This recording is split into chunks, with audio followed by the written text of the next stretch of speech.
तेग बहादुर चंद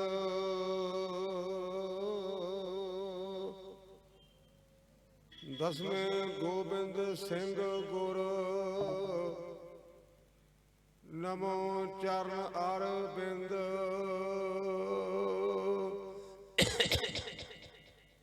जिसमें अमृत ज्ञान है मानक भगत बैराग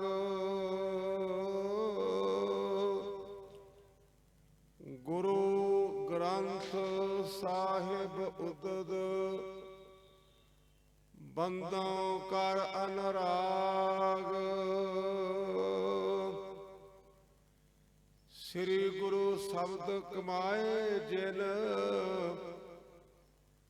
जीते पंच विकार तिन संतन को बंदना सिर चरणन पर धार एक ओंकारा सतगुरु ते प्रसाद सच होए वाहिगुरु जी की फतेह है विघ्न बनासन सोए। वाहिगुरु जी का खालसा वाहिगुरु जी की फतेह। गुरु रूप गुरु खालसा साध संगत जी धन गुरु रामदास पातशाह महाराज के दर ते कीर्तन करने वाले गुरमुख प्यारे भाई जोरा सिंह जी ने भावें कीर्तन तो किया है मेरे अंदाजे के मुताबिक आप उन्होंने शब्दों की विचार करिए तो वह कीर्तन भी कथा है। क्यों उन्होंने शब्द पढ़िया सी ते इस गुरसिखो हों सदा नमस्कारी जो गुरसिख गुर के भाणी में चलिया। मैं उस गुरसिख तो सदके जाना नमस्कार करदा जेड़ा गुरु के भाणी में चलिया। ते दूजा शब्द उन्हें अखीर समाप्ति समय पढ़िया सी बाबे फरीद जी का श्लोक फरीदा जे तू मेरा होए ना सब जग तेरा होए। और वो शब्द विच क्योंकि मेरा कथा का महकमा है वो शब्द का जो केंद्री भाव है वो ये है अपने आप की मैं की निवृत्ति करनी। जे तू अपने आप को मार लेना जे अपने आप को सवार लेना तेरा जीवन प्रभु के दर प्रवान हो जाएगा। आप सवारे मैं मिले सवारे तो भाव मॉडिफाई करना घड़ना जिस गुरु के लाल को असीं चेते करते हैं उस गुरु के लाल का जीवन बिल्कुल इन्हां पंक्तियों के मुताबिक ढुकदा सी। असीं धर्म ग्रंथां दा मुतालिआ जो करते हैं ना ते वख-वख महापुरुषों ने आपो अपने अनुभव के मुताबिक हर धर्म ग्रंथ विच कुछ वचन कहे ने ते जिन्हां दा विशेष तौर ते निशाना ये भी महान मां होवे। बाबे तुलसीदास की पवित्र रचना जिन्हों आम करके लोकी रमैन कह देंगे रमैन ग्रंथ का ना नहीं गा ग्रंथ का नाम है राम चरित्र मानस। राम का अर्थ है रमया होया परमात्मा चरित्र का अर्थ है कौतुक ते मान का अर्थ है मनुखी जामा। जिन्हें मनुखी जामा धार के वाहिगुरू ने जिहड़े कौतुक कीते ने उहदा अर्थ है राम चरित्र मानस अकॉर्डिंग टू तुलसीदास। असीं धन गुरु रामदास पातशाह महाराज के चरणों च रहिंदे हां। इन्नी निमरता इन्ना टका सानू कोई माड़ा जिहा फिक्का बोले तो गुरमुखों साडे चेहरे ते लाली आ जाती कचीचियां वड़दे गुस्से च आ जांदे। ਗੁਰੂ ਰਾਮਦਾਸ ਪਾਤਸ਼ਾਹ ਦਾ ਜਿਹੜਾ ਜੀਵਨ ਨਿਮਰਤਾ ਦੀ ਇੰਤਹਾ ਹੈ। ਉਹ ਕਿਵੇਂ? ਬਾਬਾ ਸ਼੍ਰੀ ਚੰਦ ਜੀ ਜਿਹੜੇ ਧੰਨ ਗੁਰੂ ਨਾਨਕ ਪਾਤਸ਼ਾਹ ਮਹਾਰਾਜ ਦੇ ਵੱਡੇ ਸਾਹਿਬਜ਼ਾਦੇ ਸਨ, ਉਹ ਅੰਮ੍ਰਿਤਸਰ ਸਾਹਿਬ ਆਏ। ਜਿਵੇਂ ਆਪਾਂ ਟੋਣ ਵਾਸਤੇ ਕਿਸੇ ਨੂੰ ਫਿਰਕਾ ਲਫ਼ਜ਼ ਕਹਿੰਦੇ ਆ ਨਾ, ਉਹਨਾਂ ਗੁਰੂ ਰਾਮਦਾਸ ਪਾਤਸ਼ਾਹ ਨੂੰ ਬਚਨ ਕੀਤਾ ਵੀ ਪੁਰਖਾ ਤੂੰ ਇਹਨਾਂ ਦਾੜਾ ਕਿਉਂ ਵਧਾਇਆ? ਇਹ ਇਤਿਹਾਸ ਦੇ ਬਚਨ ਨੇ। ਤੇ ਧੰਨ ਗੁਰੂ ਰਾਮਦਾਸ ਪਾਤਸ਼ਾਹ ਕਹਿਣ ਲੱਗੇ, ਮਹਾਂਪੁਰਸ਼ੋ ਤੁਹਾਡੇ ਵਰਗੇ ਮਹਾਂਪੁਰਸ਼ਾਂ ਦੀ ਚਰਨ ਝਾੜ ਲਈ। ਤੇ ਜਦੋਂ ਇਹ ਗੱਲ ਗੁਰੂ ਰਾਮਦਾਸ ਮਹਾਰਾਜ ਨੇ ਬਾਬਾ ਸ਼੍ਰੀ ਚੰਦ ਜੀ ਨੂੰ ਕਹੀ ਨਾ, ਤੇ ਉਸੇ ਮੌਕੇ ਬਾਬਾ ਸ਼੍ਰੀ ਚੰਦ ਦਾ ਸਿਰ ਝੁਕ ਗਿਆ ਤੇ ਕਹਿਣ ਲੱਗੇ, ਮੈਨੂੰ ਅੱਜ ਪਤਾ ਲੱਗਾ ਕਿ ਤੁਸੀਂ ਇਹ ਰਹਿਮਤਾਂ ਕਿਵੇਂ ਪ੍ਰਾਪਤ ਕੀਤੀਆਂ ਸੀ, ਖਾਲੀ ਕਿਵੇਂ ਰਹਿ ਗਏ।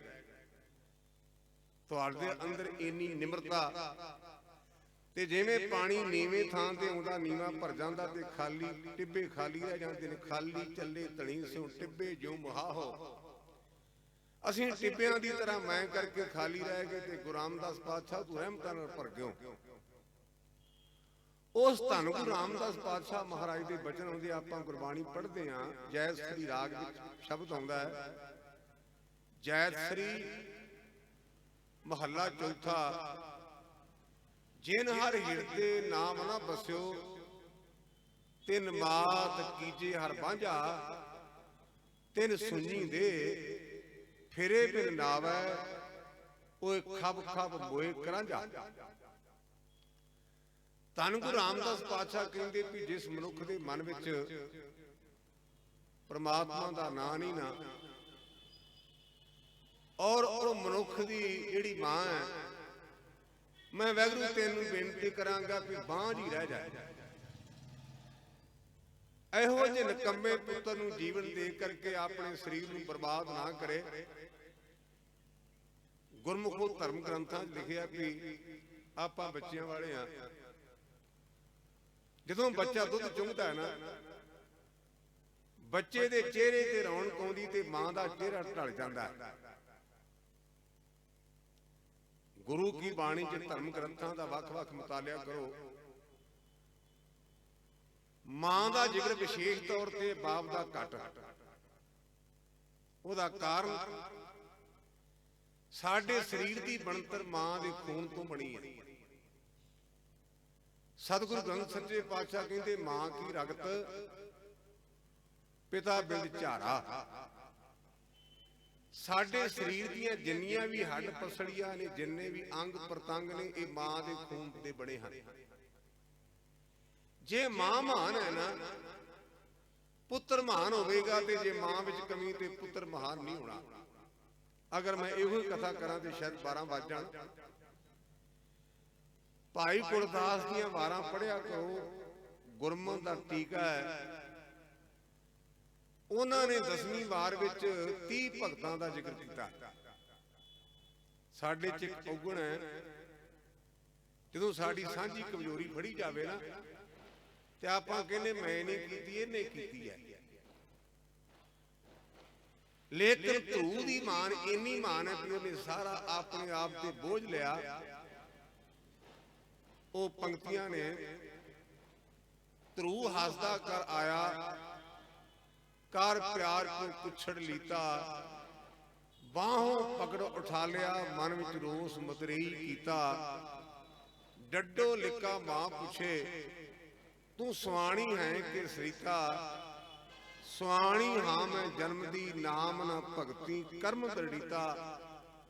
ਕਿਸ ਉਦਮ ਤੇ ਰਾਜ ਮਿਲੇ, ਸ਼ਤਰੂ ਤੇ ਸਭ ਹੋਵਨ ਮੀਤਾ। ਪਰਮੇਸ਼ਰ ਅਰਾਧੀਏ ਜਿਦੂ ਹੋਈਏ ਪਤ ਪਨੀਤਾ। ਬਾਹਰ ਚੱਲਿਆ ਕਰਨ ਤਪ, ਮਨ ਬਰਾਗੀ ਭਇਆ ਅਤੀਤਾ। ਪਿੱਛੋਂ ਰਾਜੇ ਸੱਦਿਆ, ਅਬ ਚਲ ਰਾਜ ਕਰੋ ਨਿਤ ਨੀਤਾ। ਗੁਰਮੁਖ ਹਾਰ ਚੱਲੇ ਜਗ ਦੀਤਾ। ਇਹਦਾ ਅਰਥ ਇਹ ਹੈ, ਕਈਆਂ ਨੇ ਕਹਿਣਾ ਵੀ ਬਾਬੇ ਦੀਪ ਸਿੰਘ ਦੀ ਕਥਾ ਨੇ ਕੀਤੀ। ਇਹ ਭੂਮਿਕਾ ਹੁੰਦੀ ਕਥਾ ਦਾ ਇੱਕ ਢੰਗ ਹੈ, ਜਿਹਨੂੰ ਕਹਿੰਦੇ ਇੰਟਰੋਡਕਸ਼ਨ, ਭੂਮਿਕਾ। ਉਤਾਨਪਾਦ ਰਾਜਾ ਹਿੰਦੁਸਤਾਨ 'ਚ ਹੋਇਆ। ਉਹਦੀਆਂ ਦੋ ਰਾਣੀਆਂ ਸਨ। ਪਹਿਲੀ ਰਾਣੀ ਦੀ ਕੁੱਖ ਤੋਂ ਧਰੂ ਦਾ ਜਨਮ ਹੋਇਆ ਤੇ ਦੂਜੀ ਰਾਣੀ ਦੀ ਕੁੱਖ ਤੋਂ ਉਤਮ ਦਾ ਜਨਮ ਹੋਇਆ। ਇਹ ਧਰੂ ਤੇ ਉਤਮ ਸਕੇ ਭਰਾ ਸਨ। ਹਮੇਸ਼ਾ ਬਾਪ ਤੋਂ ਬਾਅਦ ਵੱਡੇ ਪੁੱਤਰ ਨੂੰ ਸਤਿਕਾਰ ਮਿਲਦਾ ਹੈ। ਧਰੂ ਹੱਸਦਾ ਹੱਸਦਾ ਆਇਆ, ਪਿਓ ਨੂੰ ਪੁੱਤ ਪਿਆਰਾ ਲੱਗਾ ਤੇ ਉਹਨੂੰ ਬਾਂਹ ਫੜ ਕੇ ਗੋਦੀ 'ਚ ਬਿਠਾ ਲਿਆ। ਧਰੂ ਹੱਸਦਾ ਕਰ ਆਇਆ, ਕਰ ਪਿਆਰ ਕਿਉਂ ਪੁੱਛਣ ਲੀਤਾ, ਮਤਰੇਈ ਬੜੀ ਬੜੀ ਬੜੀ ਹੈ। ਬਜ਼ੁਰਗ ਕਹਿੰਦੇ ਨੇ ਕਿ ਮਤਰੇਈ ਮਿੱਟੀ ਦੀ ਵੀ ਨਾ ਹੋਵੇ।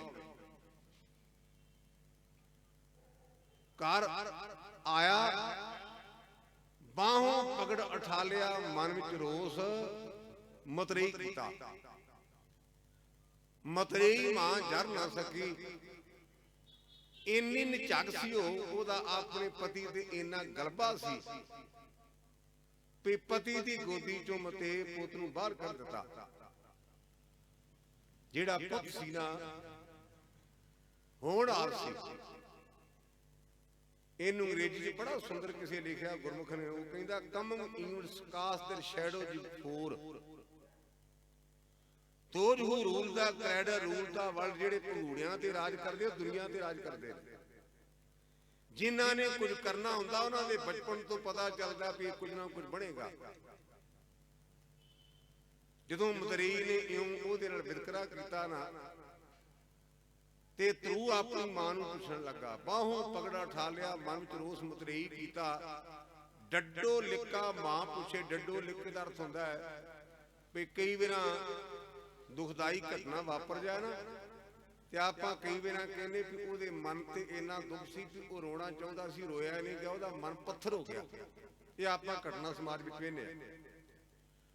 ਡੱਡੋ ਲਿਕੇ ਦਾ ਭਾਵ ਹੁੰਦਾ ਵੀ ਉਹਦੇ ਮਨ ਵਿੱਚ ਗਿਲਾ ਹੈ, ਰੋਣ ਹੈ, ਉਹਦੇ ਬੁੱਲ ਫਰਕਦੇ ਨੇ, ਰੋਇਆ ਨਹੀਂ ਜਾਂਦਾ।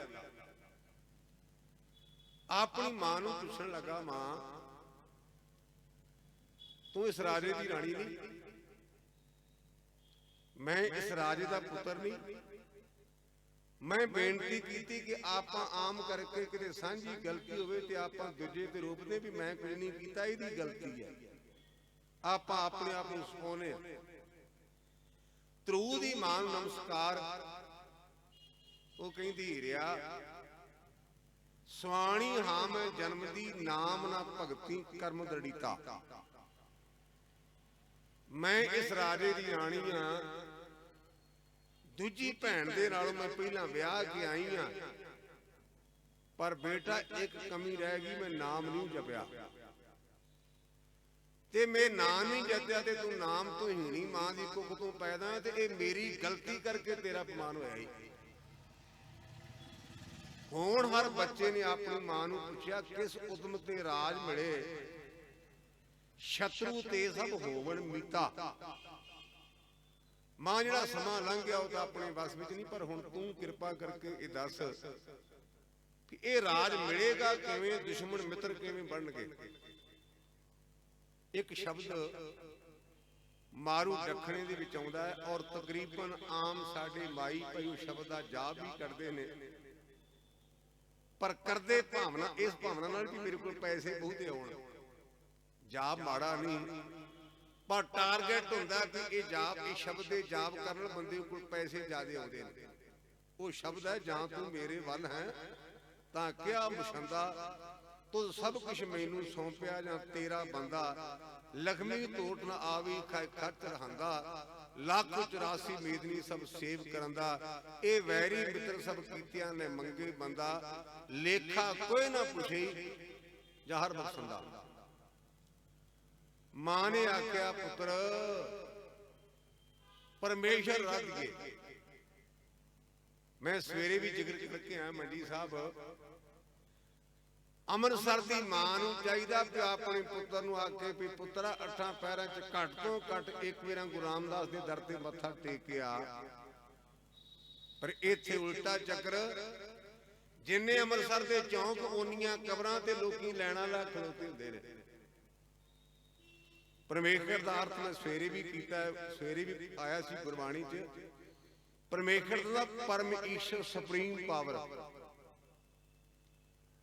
सुप्रीम पावर केवल ते केवल एक वैगुरू है। ओदी मां ने ये नहीं आख्या फलाने थां ते धूप तकाया, फलानी मड़ी ते जाके चौल पाया, उन्हें ये नहीं कहा। कहती पुत्र जेड़ा मूल है ना ओदे नाल जुड़। परमेश्वर आराध्य जिदू होइए पत पनीता, जमाने के रिवाज मुताबक बाहर चलिया, करन तप मन बरागी पाया अतीता। बरागी तो पावना पकड़ तो रहा थोड़ा, आपा नाम तो जपते पर साडे अंदर पकड़ है। उसे मौके जदों मां ने अपने पुत्र नूं तोरिया ते बाप दा मत्था ठणकिया ते कहण लगा ता वड्डा पुत्र सी मेरा, मेरे बाद राज भाग दा वारस है। नौकरां नूं भजाया, कहण लगे भी मेरे बेटे नूं कहो भी पुत्रा इना काला ना पाओ, गुस्से च ना, हुणे अद्धा राज भाग साहब मेरे मरण तो बाद तो लेना ही लेना।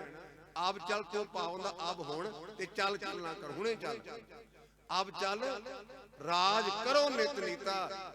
ते पूजे कौन गए जिन्हां ने राज भाग ते पैर रख के परमात्मा वाले पासे नूं सुरती कीती। आपां तां पदार्थां उलझ गए। पप्पा पदार्थ, पप्पा परमेश्वर। जेड़े परमेश्वर नाल जुड़े उन्हां दी पूजा, जेड़े पदार्थां नाल जुड़े उन्हां नूं चेते कोई नहीं करदा। बस इन्ना फर्क है। पप्पा पदार्थ, पप्पा परमेश्वर। परमेश्वर आराध्य जिदू होइए पत पनीता, बाहर चलिया करन तप मन बरागी पाया अतीता। पिछों राजे सद्या, अब चल राज करो नित नीता। नारद मुन उपदेशिया, ज्ञान ध्यान अंबिओ रस पीता। गुरु दे कोलों नाम दान लिया ते अमर दा स्वाद आया, पर आया करों लोकां नूं हराया नहीं। गुरमुखार चले जग जीता। जेड़े कहते ने गुरमुखा तू तगड़ा मैं माड़ा, मैं जिहड़ी ये गल कीती है तां कीती है, जिस गुरु के लाल नूं चेते करें उहदे जीवन च उहदी मां माता जिउणपुर दा विशेष हिस्सा है। इस इलाके च मावां ही महान होणगीਆਂ। बाबे दीप सिंह दे पिंड तो केवल ते केवल 1.5 मील एक पिंड है पूला। लोग मैनूं विशेष तौर पर कहते भी ज्ञानी जी सागी सुनाया करो। भाई तारू सिंह नूं जदों पकड़िया गया तो उन्हें गुनाह कोई नहीं कीता, वो लंगर छकाउंदा सिर्फ भुखियां नूं। एलीगेशन लगा साडा धर्म कहंदा भी दूजियां ते दया कर। एक माछी दी लड़की नूं पट्टी दा हाथ चुक के लै गया ते वो माछी रोंदा सी ते भाई तारू सिंह कहण लगा भी ताया रो ना, मेरी भैन गई ते भैन नूं छड़ा के लियावांगा। जिहड़ा भाई तारू सिंह दी शहीदी ना सारी सुणाउंदे नहीं, आपां तां कोई गल खोपड़ी दी गल कही जाने। आखिरकार ये गभरू नूं उन्हां फड़िया क्यों? ਉਹਦਾ ਕਾਰਨ ਕਿ ਉਹ ਪਰਾਈ ਧੀ ਨੂੰ ਆਪਣੀ ਭੈਣ ਸਮਝਦਾ ਸੀ। ਪੂਲੇ ਨਗਰ ਦੇ ਇਹ ਗਰੀਬ ਪਰਿਵਾਰ ਦੀ ਸੁੰਦਰ ਸੂਹ ਵਾਲੀ ਬੀਬੀ ਪਾਥੀਆਂ ਪਾਦੀ ਸੀ। ਪੱਟੀ ਦਾ ਹਾਕਮ ਆਇਆ, ਉਹਨੇ ਉਸ ਨੌਜਵਾਨ ਬੀਬੀ ਨੂੰ ਚੁੱਕ ਲਿਆ ਤੇ ਪਿਓ ਤੇ ਧੀ ਦਾ ਰਿਸ਼ਤਾ ਬੜਾ ਡਾਢਾ ਹੁੰਦਾ। ਪਿਓ ਦੀਆਂ ਭੁੱਬਾਂ ਨਿਕਲ ਗਈਆਂ ਪਰ ਪੇਸ਼ ਨਹੀਂ ਜਾਂਦੀ। ਉਹਦਾ ਨਾਮ ਸੀ ਰੀਮ ਬਖਸ਼। ਜੇ ਪੁੱਛੋ ਨਾ ਵੀ ਉਹ ਬੰਦੇ ਦਾ ਨਾਂ ਕੀ ਸੀ, उस बाबे का नाम सी रीम बख्श जी की बेटी पट्टी के हक ने चुकया। ते भाई तारू सिंह कहन लगा भी तू ताया मन ते बोझ ना पाए, मेरी भैन है, मैं गुरु का अमृत छकिया, कल नूं साडी भैन साडे घर होवेगी। ਸਿੰਘਾਂ ਨੂੰ दस्या, ਸਿੰਘਾਂ ने जाके बीबी नूं लिआंदा। लम्मा ना जावां मैं, जदों भाई तारू सिंह नूं पकड़ के चले ना ते भाई तारू सिंह दी मां नंगे चरनी परे च गई ते मत्था उन्हें ढकिया। कहन लगी पुत हमेशा मापे बच्चों नूं देंदे आए, पर रब दा भाणा अज मापियां नूं बच्चों कोल मंगना पिया। ये पूले पिंड दी घटना जे परे दी। सारे हैरान कि बेबे कहंदे की है। भाई तारू सिंह दी मां, उन्हां दा नाम सी धर्म कौर, माता दा नाम धर्म कौर। ਭਾਈ ਤਾਰੂ ਸਿੰਘ ਦੇ ਜਨਮ ਨੂੰ 301 ਸਾਲ ਹੋ ਗਿਆ। ਕਹਿਣ ਲੱਗੀ ਪੁੱਤ ਮਾਪੇ ਹਮੇਸ਼ਾ ਬੱਚਿਆਂ ਨੂੰ ਦਿੰਦੇ ਆਏ, ਪਰ ਅੱਜ ਰੱਬ ਦਾ ਭਾਣਾ ਵੀ ਮਾਂ ਪੁੱਤ ਕੋਲੋਂ ਮੰਗ ਰਹੀ ਹੈ। ਸਾਰੇ ਬੰਦੇ ਹੈਰਾਨ। ਕਹਿੰਦੇ ਬੇਬੇ ਬੋਲ। ਕਹਿੰਦੀ ਹੀਰਿਆ ਇਹ ਸਾਰਾ ਸਰੀਰ ਤੇ ਮੇਰੇ ਖੂਨ ਦਾ ਬਣਿਆ, ਮੈਂ ਤੇਰੇ ਕੇਸਾਂ ਦੀਆਂ ਮੀਡੀਆਂ ਕਰ ਕਰ ਕੇਸ ਪਾੜੇ ਨੇ, ਵੇਖੀ ਮੇਰੇ ਖੂਨ ਨੂੰ ਗੰਦਿਆ ਨਾ ਕਰੀ। ਤੂੰ ਮੇਰਾ ਪੁੱਤ ਹੈ, ਮੇਰੇ ਖੂਨ ਨੂੰ ਗੰਦਿਆ ਨਾ ਕਰੀ, ਇਹ ਕੇਸ ਕੱਟੇ ਨਾ ਜਾਣ। ਨਮਸਕਾਰ ਉਸ ਮਾਂ ਧਰਮ ਕੌਰ ਨੂੰ। ਉਹਨੇ ਅਨੰਦਪੁਰ ਵਾਲੇ ਪਾਸੇ ਮੂੰਹ ਕਰਕੇ ਆਖਿਆ ਬਾਜਾਂ ਵਾਲਿਆ ਅੱਜ ਮਸਲਾ ਤੇਰਾ ਤੇ ਮੇਰਾ ਸਾਂਝਾ ਹੈ, ਇਹ ਤੇਰਾ ਵੀ ਪੁੱਤਰ ਹੈ ਤੇ ਮੇਰਾ ਵੀ ਪੁੱਤਰ ਹੈ।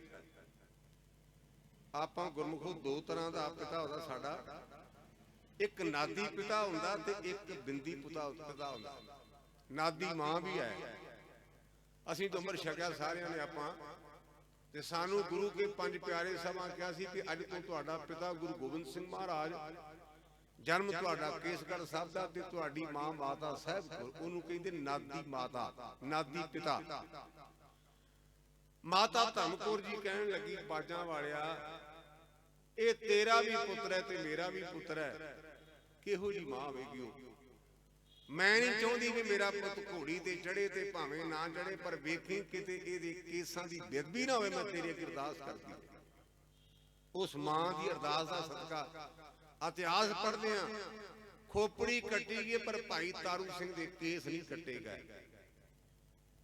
ਉਹਦੇ ਲਾਗੇ ਨਗਰ ਇੱਕ ਪਰਿਵਾਰ ਹੈ, ਪਰਿਵਾਰ ਦੇ ਮੁਖੀ ਦਾ ਨਾਮ ਹੈ ਭਾਈ ਭਗਤਾ, ਮਾਤਾ ਦਾ ਨਾਮ ਹੈ ਜਿਉਣੀ। ਉਹ ਨੇਮ ਦੇ ਨਾਲ ਗੁਰਮੁਖੋ ਅਨੰਦਪੁਰ ਸਾਹਿਬ ਜਾਂਦੇ ਹੁੰਦੇ ਸਨ ਗੱਡਿਆਂ ਤੇ। ਪਤਾ ਨਹੀਂ ਕਿੰਨਾ ਕੁ ਸਮਾਂ ਲੰਘਿਆ, ਇਕਾਗਰ ਚਿੱਤ ਹੋ ਕੇ ਅਰਦਾਸ ਕੀਤੀ ਬਾਜਾਂ ਵਾਲਿਆ ਸਾਚੇ ਸਾਹਿਬਾ ਕਿਆ ਨਹੀਂ ਕਰ ਤੇਰਾ, ਘਰ ਤਾਂ ਤੇਰੇ ਸਭ ਕੁਛ ਹੈ, ਜਿਸ ਦੇ ਸੋ ਪਾਵੇ, ਸਦਾ ਸਿਫਤ ਸਲਾਹ ਤੇਰੀ ਨਾਮ ਮਨ ਵਸਾਵੇ, ਨਾਮ ਜਿਨ ਕੇ ਮਨ ਵਸਿਆ ਵਾਜੀ ਸ਼ਬਦ ਕਨੇਰੇ, ਕਹੇ ਨਾਨਕ ਸੱਚੇ ਸਾਹਿਬ ਕਿਆ ਨਹੀਂ ਕਰ ਤੇਰੇ। ਇਹ ਅਰਦਾਸ ਕਰਨ ਤੋਂ ਪਹਿਲਾਂ ਮਾਂ ਨੇ ਪੌੜੀ ਪੜ੍ਹ ਕੇ ਆਖਿਆ ਗੁਰਦੇਵ ਕਰ ਕਿਰਪਾ, ਸਾਡੀ ਸੰਸਾਰ ਨਾਲ ਸਾਂਝ ਪੈ ਜਾਏ, ਸਾਨੂੰ ਪੁੱਤ ਦੀ ਦਾਤ ਦੇ। ਮਾਤਾ ਜਿਉਣੀ ਦੀ ਅਰਦਾਸ ਪ੍ਰਵਾਨ ਹੋਈ, ਘਰ ਪੁੱਤਰ ਨੇ ਜਨਮ ਲਿਆ। ਤੇ ਆਪਾਂ ਆਮ ਪਰਿਵਾਰਕ ਮੈਂਬਰ ਆਪਣੇ ਬਜ਼ੁਰਗਾਂ ਨੂੰ, ਕੋਈ ਦਾਦੀ ਨੂੰ, ਕੋਈ ਦਾਦੇ ਨੂੰ ਕਹਿੰਦਾ ਵੀ ਇਸ ਬੱਚੇ ਦਾ ਨਾਂ ਰੱਖੋ, ਉਹਨਾਂ ਨਾਂ ਨਹੀਂ ਰੱਖਿਆ। ਪਤੀ ਤੇ ਪਤਨੀ ਦਾ ਆਪਸ ਵਿੱਚ ਬੜਾ ਪ੍ਰੇਮ ਸੀ, ਪ੍ਰਤੀਤ ਹੁੰਦਾ ਗ੍ਰੰਥਾਂ ਦੇ ਮੁਤਾਬਕ। ਕਹਿਣ ਲੱਗੇ ਜਿਹਨੇ ਦਿੱਤਾ ਨਾ, ਆਪਾਂ ਨਾਂ ਵੀ ਉਹਦੇ ਕੋਲੋਂ ਰਖਾਉਣਾ। ਆਪਾਂ ਨੂੰ ਇਹ ਗੱਲ ਕੋਈ ਬਹੁਤੀ ਵੱਡੀ ਨਹੀਂ ਜਾਪਦੀ, ਪਰ ਗੁਰਮੁਖੋ ਉਹ ਜ਼ਮਾਨੇ 'ਚ ਜਦੋਂ ਸਾਧਨ ਨਹੀਂ ਸਨ, ਉਦੋਂ ਅਨੰਦਪੁਰ ਸਾਹਿਬ ਜਾਣਾ ਇੱਕ ਬੜੀ ਵੱਡੀ ਗੱਲ ਸੀ। ਪੈਦਲ ਤੁਰ ਕੇ ਜਾਂ ਗੱਡਿਆਂ ਤੇ ਅਨੰਦਪੁਰ ਸਾਹਿਬ ਮਾਤਾ ਜਿਉਣੀ ਤੇ ਬਾਬਾ ਭਗਤਾ ਜੀ ਗਏ। ਯਥਾ ਯੋਗ ਉਹਨਾਂ ਨੇ ਗੁਰੂ ਭੇਟਾ ਰੱਖੀ। ਆਪਣਾ ਬੱਚਾ ਗੁਰੂ ਗੋਬਿੰਦ ਸਿੰਘ ਸੱਚੇ ਪਾਤਸ਼ਾਹ ਦੀ ਝੋਲੀ 'ਚ ਪਾ ਕੇ ਕਹਿਣ ਲੱਗੇ ਮਹਾਰਾਜ ਇਹ ਤੁਹਾਡਾ ਦਿੱਤਾ ਹੈ ਤੇ ਕਰੋ ਕਿਰਪਾ, ਇਹਦਾ ਨਾਮਕਰਨ ਕਰੋ। ਬਾਬਾ ਦੀਪ ਸਿੰਘ ਇੱਕ ਨਿੱਕੀ ਜਿਹੀ ਹਸਤੀ ਨਹੀਂ, ਬਹੁਤ ਭਾਗਾਂ ਵਾਲਾ ਹੈ ਜਿਹੜਾ ਗੁਰੂ ਗੋਬਿੰਦ ਸਿੰਘ ਦੇ ਦਰ ਤੋਂ ਮਾਪਿਆਂ ਦੇ ਕਰ ਪ੍ਰਗਟ ਹੋਇਆ ਤੇ ਉਹਦਾ ਨਾਮ ਵੀ ਗੁਰੂ ਗੋਬਿੰਦ ਸਿੰਘ ਸੱਚੇ ਪਾਤਸ਼ਾਹ ਨੇ ਆਪ ਰੱਖਿਆ। ਕਹਿਣ ਲੱਗੇ ਧੀਏ ਜਿਉਣੀਏ ਇਹਦਾ ਨਾਮ ਦੀਪ ਰੱਖ ਦਈਏ। ਜਿਹੜੇ ਸਾਡੇ ਪੁਰਾਣੇ ਬਜ਼ੁਰਗ ਹੁੰਦੇ ਸਨ ਉਹ ਬੜੇ ਭੋਲੇ ਹੁੰਦੇ ਸਨ, ਤੇ ਬਾਣੀ ਕਹਿੰਦੀ ਹੈ, ਧਰਮ ਗ੍ਰੰਥ ਕਹਿੰਦੇ ਨੇ ਭੋਲੇ ਭਾਏ ਮਿਲੇ ਰਗਰਾਇਆ। ਰਗਰਾਇਆ ਤੋਂ ਭਾਵ ਪ੍ਰਮਾਤਮਾ ਜਿੰਨੇ ਭੋਲੇ ਦੇ ਉਹਨਾਂ ਨੂੰ ਪ੍ਰਮਾਤਮਾ ਛੇਤੀ ਮਿਲਦਾ, ਛੇਤੀ।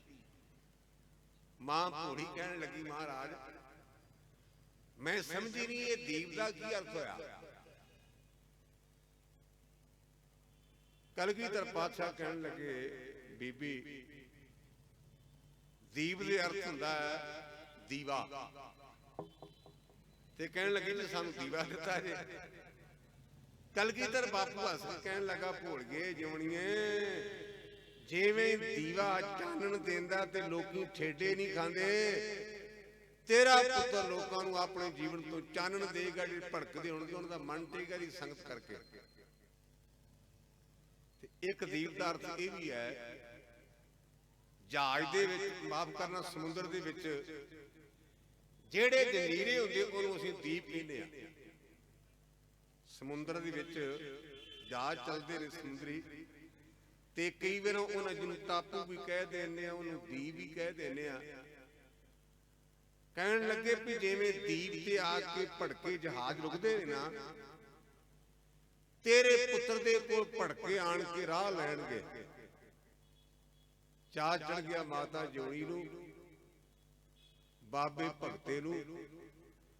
ਬਾਬੇ ਦੀਪ ਸਿੰਘ ਦਾ ਜਨਮ 14 ਮਾਘ 1682 ਨੂੰ ਪੋਹਬਿੰਡ ਪਿੰਡ ਹੋਇਆ। ਇੱਕ ਹੋਰ ਛੋੜਾ ਜਿਹਾ ਨਿੱਕਾ ਜਿਹਾ ਸ਼ੰਕਾ, ਜਲੰਧਰ ਜ਼ਿਲ੍ਹੇ ਵਿੱਚ ਦੁਕੋਆ ਪਿੰਡ ਹੈ। ਮੈਂ ਪੰਥ ਪ੍ਰਕਾਸ਼ ਵਿੱਚ ਪੜ੍ਹਿਆ ਵੀ ਗਿਆਨੀ ਗਿਆਨ ਸਿੰਘ ਨੇ ਬਾਬੇ ਦੀਪ ਸਿੰਘ ਦਾ ਜਨਮ ਦੁਕੋਏ ਪਿੰਡ ਦਾ ਲਿਖਿਆ, ਤੇ ਉੱਥੇ ਜਗ੍ਹਾ ਵੀ ਬਣੀ, ਤੇ ਉਹ ਲੋਕ ਵਿਸ਼ਵਾਸ ਕਰਦੇ ਵੀ ਬਾਬੇ ਦੀਪ ਸਿੰਘ ਦਾ ਇਹ ਜਨਮ ਸਥਾਨ ਹੈ। ਜ਼ਿਲ੍ਹਾ ਜਲੰਧਰ, ਦੁਕੋਆ ਸ਼ਹਿਰ ਨਗਰ। ਇਹਦਾ ਮੇਰੇ ਅੰਦਾਜ਼ੇ ਦੇ ਮੁਤਾਬਕ ਬਾਬੇ ਦੀਪ ਸਿੰਘ ਦੇ ਨਾਨਕੇ ਦੁਕੋਏ ਨਗਰ ਹੋਣਗੇ। ਦੁਕੋਏ ਨਗਰ 1682 14 ਮਾਘ ਨੂੰ ਜਨਮ ਹੋਇਆ। ਕਲਗੀਧਰ ਪਾਤਸ਼ਾਹ ਨੇ ਵਿਸਾਖੀ ਦੇ ਮੌਕੇ 99 ਵਿੱਚ ਵਿਸ਼ੇਸ਼ ਤੌਰ ਤੇ ਹੁਕਮਨਾਮੇ ਲਿਖੇ, ਵਿਸ਼ੇਸ਼ ਤੌਰ ਤੇ, ਵੀ ਜਿਹੜੇ ਪਰਿਵਾਰ ਦੇ 5 ਮੈਂਬਰ ਨੇ ਉਹ 4 ਆਉਣ, ਜਿਹੜੇ ਪਰਿਵਾਰ ਦੇ 3 ਮੈਂਬਰ ਨੇ ਉਹ 2 ਆਉਣ, ਜਿਹੜੇ 2 ਨੇ ਉਹ 1 ਆਉਣ। ਐਤਕੀ ਵਿਸਾਖੀ ਦੇ ਮੌਕੇ ਤੇ ਵਿਸ਼ੇਸ਼ ਆਪਾਂ ਕਾਰਜ ਕਰਨਾ। ਸਰਕਾਰੀ ਰਿਪੋਰਟਾਂ ਦੇ ਮੁਤਾਬਕ 99 ਦੀ ਵਿਸਾਖੀ ਨੂੰ 80,000 ਦਾ ਇਕੱਠ ਹੋਇਆ। ਅੱਜ ਕੱਲ ਸਾਡੀ ਆਬਾਦੀ ਬੜੀ ਤੇ ਆਪਾਂ 80,000 ਨੂੰ ਗਿਣਦੇ ਨਹੀਂ, ਲੇਕਿਨ ਉਹ ਜ਼ਮਾਨੇ ਵਿੱਚ ਜਦੋਂ ਸਾਧਨ ਨਹੀਂ ਸਨ, ਉਦੋਂ ਇੰਨਾ ਵੱਡਾ ਇਕੱਠ ਹੋਣਾ ਇੱਕ ਬੜੀ ਹੈਰਾਨੀ ਦੀ ਗੱਲ ਸੀ। ਇਹ ਜਿਹੜੇ ਸਰਕਾਰੀ ਖੁਫੀਆ ਵਿਭਾਗ ਹੈ ਨਾ ਦਿੱਲੀ ਦਾ, ਉਹਦੇ ਰਿਕਾਰਡ ਵਿੱਚ ਇਹ ਗੱਲ ਅੰਕਿਤ ਹੈ। ਔਰ ਉਹ ਜਿਹਨੇ ਰਿਪੋਰਟ ਭੇਜੀ ਹੈ ਨਾ, ਕਈ ਘਟਨਾਵਾਂ ਬੜੀਆਂ ਅਜੀਬੋ ਗਰੀਬ ਹੁੰਦੀਆਂ ਨੇ। ਜਿਹੜੇ ਮੁਸਲਮਾਨ ਸੂਈਏ ਨੇ ਦਿੱਲੀ ਨੂੰ ਖਬਰ ਭੇਜੀ ਸੀ ਨਾ, ਉਹਨੇ ਲਿਖਿਆ, ਉਹ ਬੜੀ ਭਾਵਪੂਰਤ ਲਿਖਤਾ ਹੈ। ਉਹ ਕਹਿੰਦਾ ਵੀ ਗੁਰੂ ਗੋਬਿੰਦ ਸਿੰਘ ਨੇ ਇੱਕ ਲੋਹੇ ਦੀ ਕੜਾਈ ਵਿੱਚ, ਉਹਨੂੰ ਕੁੰਡੇ ਨਹੀਂ ਸਨ ਲੱਗੇ, ਲੋਹੇ ਦਾ ਬਾਟਾ ਫੇਰ ਕੇ ਇੱਕ ਦੇਵੀ ਕਲਾਮ ਪੜ੍ਹੀ ਤੇ ਗੁਰੂ ਗੋਬਿੰਦ ਸਿੰਘ ਨੇ ਮੁਰਦਿਆਂ ਨੂੰ ਜਿੰਦਾ ਕੀਤਾ। ਰੰਗਜੇਵ, ਮੈਂ ਤੇਰਾ ਮੁਲਾਜ਼ਮ ਹੋਣ ਕਰਕੇ ਮੈਂ ਤੈਨੂੰ ਅਖੀਰੀ ਰਿਪੋਰਟ ਭੇਜ ਰਿਹਾ, ਮੇਰੇ ਸਾਹਮਣੇ ਉਹ ਮੁਰਦਾ ਜਿੰਦਾ ਹੋਏ, ਮੈਂ ਵੀ ਹੁਣ ਗੁਰੂ ਗੋਬਿੰਦ ਸਿੰਘ ਦਾ ਅੰਮ੍ਰਿਤ ਛਕਿਆ ਤੇ ਮੈਂ ਗੁਰੂ ਦਾ ਬਣ ਕੇ ਮੈਂ ਤੇਰੇ ਕੋਲ ਨਹੀਂ ਆਉਣਾ। ਇਹ ਗੁਰਮੁਖੋ ਰਿਕਾਰਡ ਹੈ। ਜੇ ਕਿਸੇ ਗੁਰਮੁਖ ਨੇ, ਕਈਆਂ ਨੇ ਕਹਿਣਾ ਮੈਂ ਗੱਲ ਨਵੀਂ ਕੀਤੀ ਹੈ ਨਾ, ਕਿਲਾ ਲਾਲ ਸਿੰਘ ਜਿਹੜਾ ਬਟਾਲੇ ਦੇ ਲਾਗੇ ਹੈ, ਉੱਥੇ ਰਾਮਗੜੀਆਂ ਦਾ ਪਰਿਵਾਰ, ਉਹਨਾਂ ਦੇ ਘਰ ਉਹ ਅੱਜ ਤੱਕ ਹੱਥ ਲਿਖਤ ਪਈ ਹੋਈ ਹੈ, ਉਹਦੀ ਕਾਪੀ। ਗ੍ਰਹਿ ਵਿਚਾਰ ਉਸ ਵਿਸਾਖੀ ਦੇ ਮੌਕੇ ਤੇ ਜਿਹੜੀ ਵਿਸ਼ੇਸ਼ ਤੌਰ ਤੇ 99 ਵਾਲੀ ਸੀ, ਅੱਜ ਦੀ ਗਿਣਤੀ ਦੇ ਮੁਤਾਬਕ 25% ਨੇ ਅੰਮ੍ਰਿਤ ਛਕਿਆ। ਭਾਵ 20,000 ਪ੍ਰਾਣੀਆਂ ਨੇ ਪਹਿਲੀ ਵਿਸਾਖੀ ਨੂੰ ਅੰਮ੍ਰਿਤ ਛਕਿਆ। 20,000 ਨੇ। ਉਹਨਾਂ ਦੇ ਵਿੱਚ ਬਾਬਾ ਦੀਪ ਸਿੰਘ ਦੇ ਮਾਤਾ ਜੀ, ਪਿਤਾ ਜੀ, ਤੇ ਬਾਬਾ ਦੀਪ ਸਿੰਘ ਆਪ ਦੀਪੇ ਤੋਂ ਦੀਪ ਸਿੰਘ ਬਣ ਗਿਆ। ਅੱਜ ਅਸੀਂ ਬੱਚੇ ਪੜਾਉਣੇ ਆ, ਬੜੀ ਚੰਗੀ ਚੀਜ਼ ਹੈ। ਜਦੋਂ ਕਿਸੇ ਦੇ ਘਰ ਜਾਈਦਾ ਨਾ, ਤੇ ਆਮ ਕਰ ਕਹਿਣਗੇ ਬਾਬਾ ਜੀ ਸਾਡੇ ਬੱਚੇ ਕੋਲੋਂ ਅੰਗਰੇਜ਼ੀ ਦੀ ਪੋਇਮ ਸੁਣੋ। ਮੈਂ ਪੋਇਮ ਦੇ ਉਲਟ ਨਹੀਂ, ਕਦੇ ਨਹੀਂ ਵੇਖਿਆ ਵੀ ਜਿਹੜੇ ਕਹਿਣ ਵੀ ਗਿਆਨੀ ਸਾਡੇ ਬੱਚੇ ਨੇ 2400 ਪੜ੍ਹਿਆ ਤੇ ਕੋਈ 2400 ਦਾ ਪਾਠ ਸੁਣੋ। ਦੁਨਿਆਵੀ ਵਿਦਿਆ ਜ਼ਰੂਰੀ ਹੈ, ਲੇਕਿਨ ਜੇ ਧਰਮ ਨਹੀਂ ਤੇ ਗੁਰਮੁਖੋ ਸਾਡੇ ਪੱਲੇ ਕੱਖ ਵੀ ਨਹੀਂ। ਧਰਮ ਬੜੀ ਇੰਪੋਰਟੈਂਟ ਚੀਜ਼ ਹੈ। ਮਾਤਾ ਤੇ ਪਿਤਾ ਨੇ ਬੇਨਤੀ ਕੀਤੀ, ਅਜੇ ਗੱਭਰੂ ਦੀ ਉਮਰ ਕੇਵਲ 17 ਸਾਲ ਹੈ, ਮਹਾਰਾਜ ਸਾਡੇ ਮਨ ਦੀ ਭਾਵਨਾ ਹੈ ਵੀ ਜੇ ਦੀਪ ਸਿੰਘ ਇੱਥੇ ਆਨੰਦਪੁਰ ਸਾਹਿਬ ਰਹਿ ਪਏ ਇਹਨੂੰ ਗੁਰਬਾਣੀ ਦੀ ਸੋਝੀ ਆ ਜਾਏਗੀ। ਉਸ ਮੌਕੇ ਗੁਰੂ ਕੇ ਸਿੱਖ ਆਪਣੇ ਬੱਚਿਆਂ ਨੂੰ ਛੱਡ ਕੇ ਜਾਂਦੇ ਸਨ। ਬਾਬਾ ਦੀਪ ਸਿੰਘ ਜੀ ਰਹਿ ਪਏ ਤੇ ਆਪਾਂ ਤਾਂ ਆਮ ਕਰਕੇ ਆਰਾਮ ਕਰਦੇ ਆ ਨਾ, ਕਮਰਾ ਲੈ ਕੇ ਗੁਰਦੁਆਰੇ ਜਾਂਦੇ ਤਾਂ ਸਾਨੂੰ ਸਪੈਸ਼ਲ ਕਮਰਾ ਚਾਹੀਦਾ, ਅਟੈਚ ਬਾਥਰੂਮ ਵਾਲਾ। ਪੁਰਾਣੇ ਬਜ਼ੁਰਗ ਇਹ ਨਹੀਂ ਸਨ ਕਰਦੇ। ਇਹ ਗੱਭਰੂ ਜਿਹੜਾ 17-18 ਸਾਲ ਦਾ, ਇਹ ਗੁਰੂ ਕੇ ਲੰਗਰ ਵਿੱਚ ਭਾਂਡੇ ਮਾਂਜਦਾ ਹੈ ਤੇ ਉਸ ਮੌਕੇ ਸਰਬਲੋਹ ਦੇ ਭਾਂਡੇ ਸਨ, ਸਰਬਲੋਹ ਦੇ। ਮੈਂ ਇੱਕ ਦਿਨ ਅੱਗੇ ਵੀ ਜ਼ਿਕਰ ਕੀਤਾ ਸੀ, ਮੰਜੀ ਸਾਹਿਬ ਤੁਸੀਂ ਦਰਬਾਰ ਸਾਹਿਬ ਜਾਂਦੇ ਹੋ, ਉਪਰਾਲਾ ਕਰਿਆ ਕਰੋ ਜੇ ਇੱਕ ਨਹੀਂ ਤੇ ਕਮ ਸੋ ਕਮ 2 ਬਾਟੀਆਂ ਮਾਂਜੀਆਂ ਜਾਣ ਤਾਂ ਕਿ ਸਾਡੇ ਹੱਥ ਪਵਿੱਤਰ ਹੋ ਜਾਣ। ਹੱਥ ਤਾਂ ਸਬਲੇ ਨੇ ਜਿਹਨਾਂ ਨਾਲ ਸੇਵਾ ਕੀਤੀ ਜਾਏ। ਰੋਹ ਵਿਚਾਰ ਇੱਕ ਦਿਨ ਦੀ ਗੱਲ ਹੈ ਕਿ ਕਲਗੀਧਰ ਪਾਤਸ਼ਾਹ ਮਹਾਰਾਜ ਨੇ ਲੰਗਰ ਵਿੱਚ ਸੰਗਤਾਂ ਨੂੰ ਨਿਹਾਲ ਕਰ ਲਈ ਗਏ ਤੇ ਬਾਬਾ ਦੀਪ ਸਿੰਘ ਆਪਣੇ ਧਿਆਨ ਦੇ ਵਿੱਚ ਲੋਹੇ ਦੇ ਬਾਟੇ ਨੂੰ ਮਾਂਜ ਰਹੇ ਸਨ। ਬਾਟਾ ਮਾਂਜਿਆ, ਆਪਣੇ ਚਿਹਰੇ ਨੂੰ ਤੱਕਿਆ ਤੇ ਕਲਗੀਧਰ ਪਾਤਸ਼ਾਹ ਨੇ ਥਾਪੜਾ ਦੇ ਕੇ ਆਖਿਆ, ਬੱਚੂ ਕੀ ਵੇਨਾ ਹੈ? ਕਹਿਣ ਲੱਗਾ, ਮਹਾਰਾਜ ਮੈਂ ਇੱਕ ਆਪਣਾ ਨਿਯਮ ਜਿਹਾ ਬਣਾਇਆ ਹੈ ਵੀ ਜਿੰਨਾ ਚਿਰ ਬਾਟਾ ਜੋ ਆਪਣਾ ਚਿਹਰਾ ਨਾ ਦੱਸੇ ਉਹਨਾਂ ਚਿਰ ਮਾਂਜਿਆ ਨਹੀਂ ਗਿਆ। ਇੰਨਾ ਮੰਨਣਾ ਵੀ ਉਹਦੇ ਚ ਆਪਣਾ ਚਿਹਰਾ ਵੇਖਣਾ। ਕਰਮ ਜਾਗੇ ਤੇ ਕਲਗੀਧਰ ਬਾਪੂ ਕਹਿਣ ਲੱਗੇ ਵੀ ਤਨ ਦੇ ਨਾਲ ਤਨ ਤਾਂ ਸਫਲਾ ਕਰ ਲਿਆ ਤੂੰ, ਬਾਟਾ ਮਾਰ ਕੇ ਤੇ ਪੁੱਤ ਇਉਂ ਕਰ ਹੁਣ ਮਨ ਵੀ ਮਾਂਜ। ਬਾਬਾ ਦੀਪ ਸਿੰਘ ਨੀਵੀਂ ਪਾ ਖਲੋਤੇ ਨੇ, ਸਮਝੇ ਨਹੀਂ। ਮਹਾਰਾਜ ਕਰੋ ਕਿਰਪਾ। ਕਹਿੰਦੇ ਪੁੱਤਰ ਇਹਨਾਂ ਹੱਥਾਂ ਦੇ ਨਾਲ ਬਾਟਾ ਮਾਰ ਕੇ ਜਿਵੇਂ ਤੂੰ ਆਪਣਾ ਚਿਹਰਾ ਵੇਹਣਾ ਹੈ ਨਾ, ਜਦੋਂ ਜਪਜੀ ਸਾਹਿਬ ਦਾ ਪਾਠ ਨਾਲ ਤੇਰਾ ਮਨ ਮਾਂਜਿਆ ਜਾ ਕੇ ਤੇਰੇ ਚੋਂ ਮੈਂ ਦੱਸਾਂਗਾ, ਤੈਨੂੰ ਅੰਦਰੋਂ ਦੀਦਾਰ ਹੋਣਗੇ। ਇਹ ਬਚਨ ਕਲਗੀਧਰ ਪਾਤਸ਼ਾਹ ਮਹਾਰਾਜ ਅਨੰਦਪੁਰ ਸਾਹਿਬ ਬਾਬਾ ਦੀਪ ਸਿੰਘ ਨੂੰ ਕੀਤੇ। ਜਿਹੜੀ ਮੈਂ ਗੱਲ ਕਹਿਣ ਲੱਗਾ ਮੈਂ ਡਰਦਾ ਡਰਦਾ ਕਹਿਣ ਲੱਗਾ, ਕਿਉਂਕਿ ਆਮ ਇਸ ਗੱਲ ਤੇ ਲੋਕਾਂ ਨੇ ਸਹਿਮਤ ਨਹੀਂ ਹੋਣਾ ਤੇ ਫਿਰ ਆਮ ਕਹਿੰਦੇ ਨੇ ਵਿਗਿਆਨੀ ਜੀ ਲਿਖਿਆ ਵਿਖਾਓ। ਮੈਂ ਜਿਨ੍ਹਾਂ ਦੇ ਕੋਲੋਂ ਵਿਦਿਆ ਪੜ੍ਹੀ ਨਾ, ਸੰਤ ਗਿਆਨੀ ਕਰਤਾਰ ਸਿੰਘ ਖਾਲਸਾ ਦੇ ਕੋਲੋਂ, ਉਹਨਾਂ ਦੇ ਬਚਨਾਂ ਮੁਤਾਬਕ ਕਹਿਣ ਲੱਗਾ, ਉਹਨਾਂ ਸਾਨੂੰ ਕਿਹਾ ਸੀ ਵੀ ਬਾਬਾ ਦੀਪ ਸਿੰਘ 111 ਜਪਜੀ ਸਾਹਿਬ ਦੇ ਪਾਠ ਕਰਦੇ ਸਨ। ਇਹ ਸੰਤ ਗਿਆਨੀ ਕਰਤਾਰ ਸਿੰਘ ਹੋਰਾਂ ਨੇ ਸਾਨੂੰ ਵਿਦਿਆਰਥੀਆਂ ਨੂੰ ਪੜ੍ਹਾਉਂਦਿਆਂ ਬਚਨ ਕੀਤਾ ਸੀ ਕਿ ਬਾਬਾ ਦੀਪ ਸਿੰਘ 111 ਜਪਜੀ ਸਾਹਿਬ ਦੇ ਪਾਠ ਕਰਦੇ ਸਨ।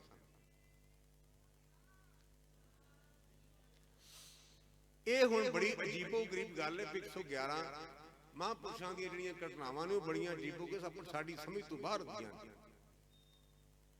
ਕਿਸੇ ਸਿੰਘ ਨੇ ਪੁੱਛਿਆ ਵੀ ਦੀਪ ਸਿੰਘ 111 ਪਾਠ ਦਾ ਮਤਲਬ ਕੀ ਹੋਇਆ? ਕਹਿਣ ਲੱਗਾ, ਗੁਰਮੁਖੋ 3 ਏਕੇ ਨੇ ਨਾ, ਤੇ ਮੈਂ ਚਾਹੁੰਦਾ ਇਹਨਾਂ 3 ਏਕਿਆਂ ਦੇ ਨਾਲ ਮੇਰੇ ਅੰਦਰੋਂ 3 ਔਗਣ ਨਿਕਲ ਜਾਣ, ਆਦੀ ਵਿਆਦੀ ਉਪਾਦੀ ਦੇ। ਕਿੱਡੀ ਉੱਚੀ ਸੋਚ ਹੈ। ਇਹਨਾਂ ਜੰਗਾਂ ਯੁੱਧਾਂ ਦੇ ਹੋਣ ਤੋਂ ਪਹਿਲਾਂ 1704 ਤੋਂ ਕੁਝ ਦਿਨ ਪਹਿਲਾਂ